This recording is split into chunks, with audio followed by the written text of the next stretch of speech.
Good morning, kindergartners. Happy Tuesday.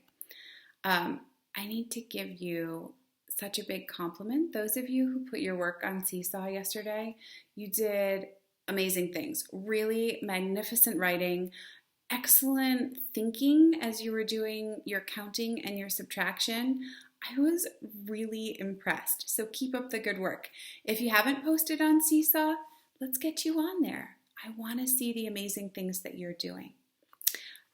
Today we're going to keep talking about gardens. We're going to do opinion writing. Huge thanks to Mona who let us listen to and look at her really good example of opinion writing. So today we'll do some more of that, and there's some more math for you to work on as well.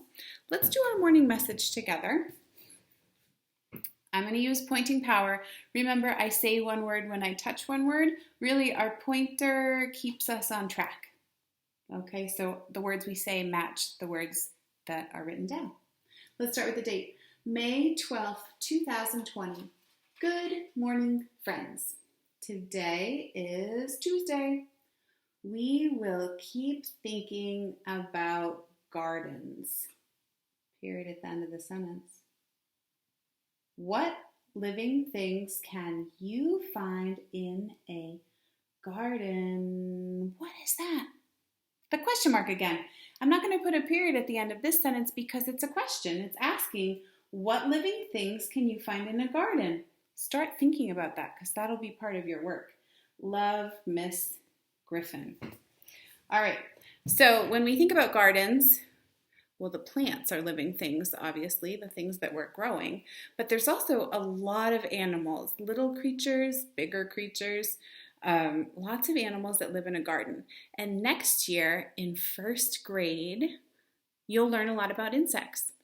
So we're not going to learn a lot about insects, but we can start thinking about insects, and that will be part of your writing today. Now, I want to share some things with you.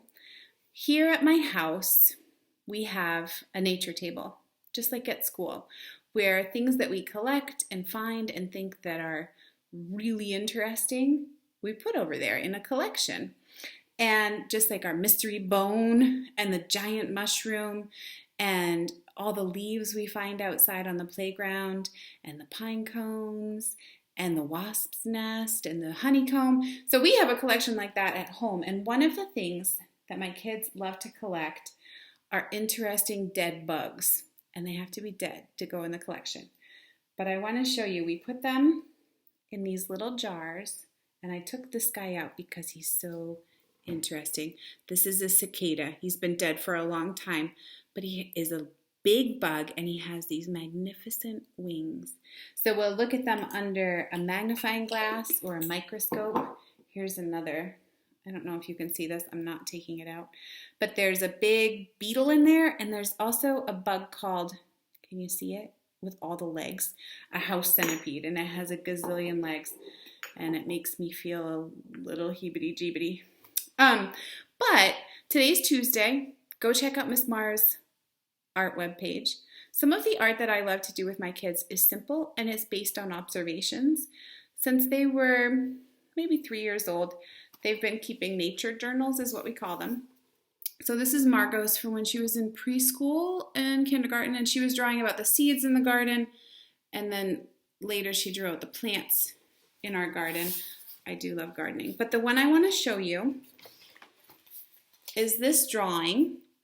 This bug was in our house in February of 2017, and we looked it up, and we think it was a western conifer seed bug. We put it outside when we were done observing it and wished it the best in the winter. But what she did is she used a Sharpie. I love Sharpie. And you know what? You all were very responsible using Sharpies in the classroom. And watercolor paint. And she just drew the shapes that she observed. So she looked very closely at this bug and noticed what shapes made up its body. And then she used labels for the parts that she knew. It's great practice writing. It's great practice drawing. I highly recommend that when you're looking closely at things, eyes wide open, noticing all the interesting things in nature that you do draw and label and write about it. Um, so, yeah, go about your day with your eyes so wide open, noticing all the living things around you, out your window, in your yard, on a walk in your neighborhood, in your garden if you have a garden. Start to think about all that. I can't wait to see the awesome work that you do today. Have a good one. Love you. I miss you. Bye-bye.